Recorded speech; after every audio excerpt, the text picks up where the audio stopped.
Football, le Cameroun traverse la zone de turbulence. Des clubs locaux aux différentes sélections nationales, la balle ne circule plus aisément sur la pelouse, comme dans le passé. Des souvenirs sur quelques clubs qui ont fait la fierté du pays de Théophile Abé-Gambida. Les stades étaient pleins et les équipes comme Canon de Yaoundé, Union de Douala représentaient le Cameroun en Coupe de Confédération. Ce n'est pas le cas aujourd'hui parce qu'à la base c'est faussé. Quand c'est faussé à la base, vous allez pour inviter même Ronaldinho aussi, qui que vous voulez, ça ne pourra pas aller. Oui, dans les années 80, on a été vraiment ravis de nos performances à l'extérieur, avec des clubs mythiques comme le Canon de Yaoundé, Union de Douala et bien d'autres. Bon, aujourd'hui, ce n'est plus la même chose. Et qu'est-ce qui serait donc à l'origine de cette chute libre, sans vitesse initiale? Moi, je crois que ce qui dérange le foot camerounais, c'est d'abord ce critère passion qui a disparu.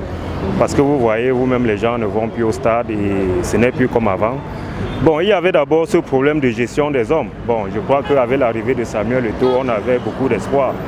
Mais malheureusement, on a l'impression qu'on prend les mêmes et on recommence. Je ne sais pas s'il faut changer le système ou changer véritablement tout ce qui est là-dedans. Parce que Samuel Eto'o seul, ça ne suffit pas. Le problème, c'est juste au niveau du professionnalisme. On dit que le football camerounais est déjà au stade professionnel. Moi, je ne pense pas. Les minimes, les cadets, ainsi de suite.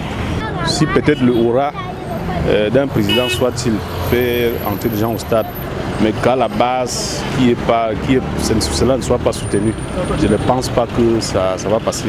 Les Camerounais aimeraient voir une prise de conscience collective des dirigeants du football camerounais pour que leur pays renoue avec les victoires.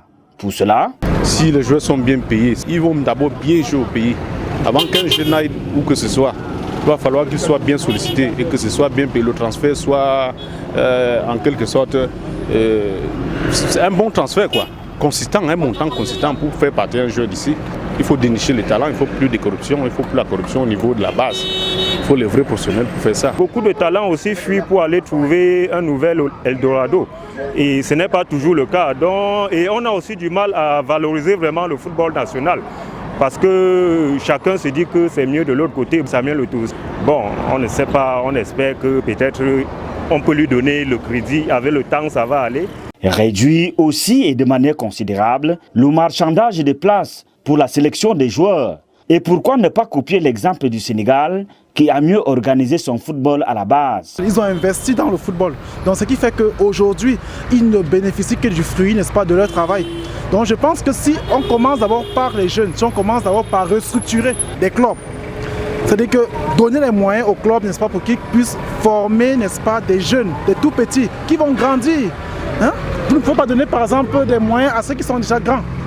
Il faut développer le talent et je pense qu'à long terme ça va produire. À l'instar du Sénégal aujourd'hui, ils ont appris de leurs erreurs, donc donnons-nous les moyens et je pense qu'à long terme le football camerounais se portera bien.